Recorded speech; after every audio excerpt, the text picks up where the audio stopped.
Hi friends, आं दिनै बे भिडियोनि गेजेरजों खोन्थागोन सोरनिबा WhatsAppखौ गावनि मबाइलाव माबोरै बाहायनो एबा नायनो आरो सोरनिबा WhatsAppखौ ओपन खालामनानै सोरजों मेसेज गेलेदों मा खालामदों बेखौ नायनो हायो आरो रिप्लाइबो खालामनो हायो। मानोना नोंनिबो आरो बैनिबो WhatsAppआ सोलिगोन आरो नों मोन्नैबो रिप्लाइ खालामनो हागोन।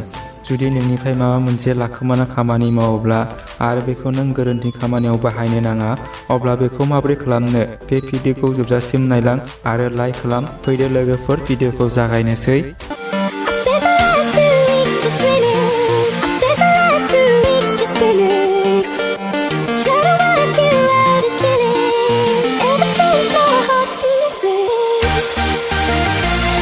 अब्ला माबोरै खालामनो बिनि थाखाय नों मबाइलनि क्रोम ब्राउजाराव लांदो। क्रोम ब्राउजाराव लांनायनि उनाव नों सार्च खालामनांगोन WhatsApp वेब। नों दा नुबाय, बेखौ सार्च खालामदो। जेब्ला बेखौ सार्च खालामगोन अब्ला बेबायदि नुनो मोनगोन आरो नों गोजौनि मोनथाम डटआव थुनानै हो आरो डेस्कटप साइडआव टेप खालाम। बेखौ खालामनायनि उनाव बयनिख्रुइ गोजौनि बाहागोआव थुनानै होदो। जेरै बेयाव थुयोब्ला बेबायदि नुगोन आरो बेयाव QR क'ड फैगोन। बिनि उनाव नों मा खालामनांगोन, जायनि WhatsAppखौ नों बाहायगोन बिनि मबाइलखौ नों दसे समनि थाखाय लानांगोन। अब्ला बे आंनि गुबुन मोनसे मबाइल, बे मबाइलजों WhatsAppआव लांदो। WhatsAppआव लांनायनि उनाव मोनथाम डटआव थुनानै होदो। अब्ला नों बेयाव मोनगोन WhatsApp वेब। बेखौ खनसे थुनानै होदो। बेयाव थुनानै होनायनि उनाव केमेरा अपेन जागोन। अब्ला बे केमेराजों नों बे QR क'डखौ स्केन खालामनांगौ। नायै बेनि WhatsAppआ अपेन जागोन।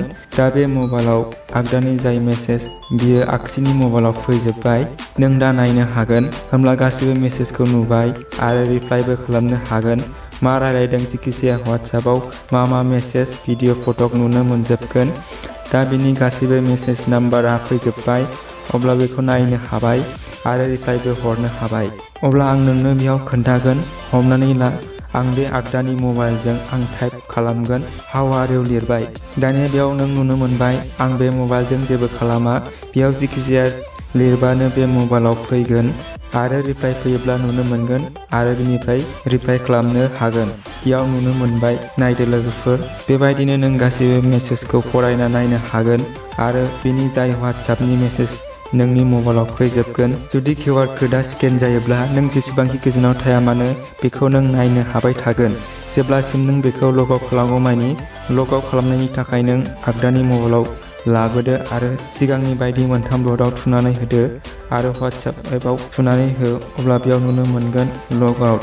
जेरै आं लग आउट खालामगोन बिनिफ्राय गोमागोन एबा नुनो मोननाय नंला। नायदो लोगोफोर, बेबायदिनो नों गुबुननि WhatsAppखौ गावनि मबाइलाव बाहायनो हागोन, नायनो हागोन आरो रिप्लाइबो खालामनो हागोन।